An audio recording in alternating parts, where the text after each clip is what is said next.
আমাদের চোখে পড়ে লাল হলুদ সবুজ রঙের ট্রাফিক লাইট। অন্যান্য সভ্য দেশে বহু আগেই স্বয়ংক্রিয় ট্রাফিক সিস্টেম চালু হলেও বাংলাদেশে এখন পর্যন্ত আমাদেরকে ভরসা করতে হতো ট্রাফিক পুলিশের হাতের ইশারা কিংবা লেজার লাইটের উপর। বাংলাদেশের মতো একটি জনবহুল রাষ্ট্রের রাজধানী ঢাকায় এবার বদলে গেল ট্রাফিক আইন সিস্টেম। তিলোত্তমা নগরী ঢাকাবাসীদের যেখানে জীবনের অনেকটা সময় রাস্তাতেই কাটিয়ে দিতে হয়, সেখানে সবচেয়ে বেশি অভিযোগের তীর ছোড়া হয় এবং প্রশ্নবিদ্ধ হয় ট্রাফিক আইন সিস্টেম।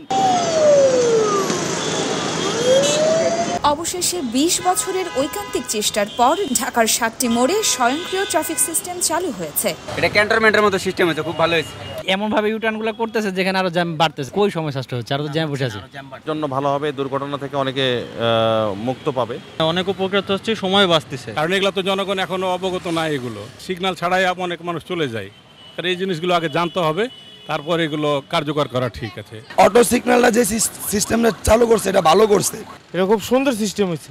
আগে তো অনেক জাম জড়ে পড়ে থাকতাম, এই সিঙ্গেলে বিজয় সরণি আয়া ঘন্টার পর ঘন্টা দেরি হইতো, অনেক দেরি হয় না তো। ৩০ আগস্ট শুরুতেই ঢাকার ২ সিটি কর্পোরেশনের ৭টি ইন্টারসেকশনে চালু হয়েছে এই কার্যক্রম। Hotel Intercontinental, Bangla Motor, Sonargaon, Farmgate, Bijoy Sarani, প্রধান উপদেষ্টার কার্যালয় এবং জাহাঙ্গীর গেট মোড়ে ২ সপ্তাহ এই ব্যবস্থা চলবে বলে জানিয়েছে সংশ্লিষ্ট কর্তৃপক্ষ।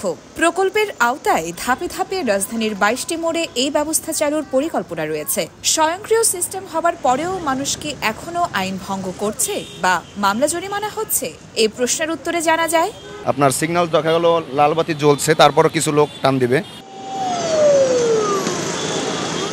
আমরা কিছুটা অন করি, তারপর যদি না শোনে মামলা তো মাস্ট হতেই হবে। লাল হলুদ সবুজ ৩ রঙের ট্রাফিক বাতি প্রথম চালু হয় নিউ ইয়র্কে ১৯১৮ সালে। ১৮ কোটি টাকা ব্যয়ে দেশীয় প্রযুক্তিতে লাল সবুজ হলুদ বাতির খুঁটি বসানো হয়। বাংলাদেশ প্রকৌশল বিশ্ববিদ্যালয়, ঢাকা মেট্রোপলিটন পুলিশের ট্রাফিক বিভাগ, ঢাকা ট্রান্সপোর্ট কোঅর্ডিনেশন অথরিটি এবং রাজধানীর ২ সিটি কর্পোরেশন যৌথভাবে এই কাজ করে।